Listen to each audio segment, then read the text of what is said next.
Dear students, हम पढ़ रहे हैं क्लास 8 का साइंस का चैप्टर सम नेचुरल फिनोमेनन। तो कुछ नेचुरल फिनोमेना हम देख रहे हैं। जैसे चार्ज के बारे में हमने पढ़ा, static charge, how unlike charge attract each other, like charge repel each other. ठीक है, कुछ एक्टिविटीज़ हमने देखी अपनी कल वाली क्लास में।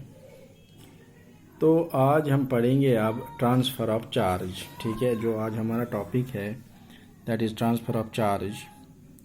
जैसे यहाँ पे पहले ही एक्टिविटी है कि take an empty jam bottle. एक जैम बॉटल आपने लेनी है, जैसे आप पिक्चर में देख रहे हो। Take a piece of cardboard slightly bigger inside than the mouth of the bottle. एक कार्डबोर्ड लेना है जो इसके माउथ से थोड़ा बड़ा हो। Pierce a hole in it so that a metal paper clip could be inserted.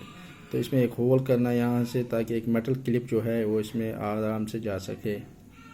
Cut 2 strips of aluminium foil. तो एल्युमिनियम फॉयल के 2 स्ट्रिप्स काटने हैं, about 4 centimetre into 1 centimetre each. Hang them on the paper clip as shown. उनको paper clip पर रखना है जैसे दिखाया गया है। Insert the paper clip in the cardboard lid. तो इंसर्ट करना है पेपर क्लिप को इस कार्डबोर्ड लिड में, so that it is perpendicular. ये परपेंडिकुलर होगा जैसे आप देख रहे हैं। Charge refill and touch it with the end of the paper clip. एक रिफिल को चार्ज करना है। चार्ज तो वैसे ही करते हैं हम रगड़ने से, रब करने से। तो उसको पेपर क्लिप के पास ले जाना है। Observe what happens, is there any effect on the foil strip. तो क्या फॉइल स्ट्रिप जो है, क्या उसमें कुछ असर होगा। Is there any effect on the foil, do they repel each other or attract. क्या वो अट्रैक्ट होंगे या रिपेल होंगे। Touch now other charge bodies with the aid of paper clip. तो किसी और चार्ज बॉडी को आप रखिए, किसी प्लास्टिक की चीज़ को रखिए या किसी और चीज़ को रखिए। ठीक है। Do foil strips behave in the same way. क्या फॉइल स्ट्रिप जो है वो एकदम से वैसे ही बिहेव करते हैं। Can this apparatus be use to detect whether a body charge और नॉट। तो क्या ये बॉडी चार्ज कर सकते हैं या नहीं। Can you explain why the foil strips repel each other. क्यों उन्होंने एक दूसरे से रिपेल किया। So the aluminium foil strip receive the same charge from the charge repel through the paper clip. तो एल्युमिनियम फॉयल के पास वही चार्ज पहुंचा जो रिफिल में था, सेम चार्ज। ठीक है। तो the strip carrying similar charge repel each other and they become wide open. इसलिए जो जब उसके नज़दीक लाया तो वो ओपन हो गए। ठीक है, रिपेल किया उन्होंने क्योंकि सेम चार्जेस है। Such a device can be use to test whether an object is carrying charge और नॉट। तो ऐसे डिवाइस का हम इस्तेमाल कर सकते हैं टेस्ट करने के लिए कि क्या किसी बॉडी में चार्ज है या नहीं।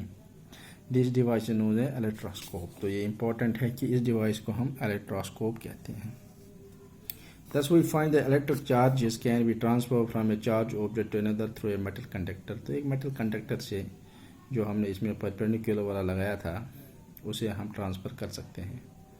Touch the end of the paper clip gently with hand and you will find a change in the foil strip। तो foil strip में change आ जाएगी। They come back to their original state। Repeat charging of foil strips and touching the paper clip. Every time you will find that the foil strip collapse as soon as you touch the paper clip with hand। Why does it happen? ऐसा क्यों होता है। The reason is that the foil strip lose charge to the earth through your body। तो हमारी body से इसका charge loose होता है। जैसे हमने इसको टच किया, we say that the foil strip are discharged। तो इससे वो डिस्चार्ज हम कह सकते हैं। The process of transferring of charge from a charged object to the earth is called earthing। इसी को earthing कहते हैं। उस चार्ज को ट्रांसफ़र करना अर्थ में, that's called earthing।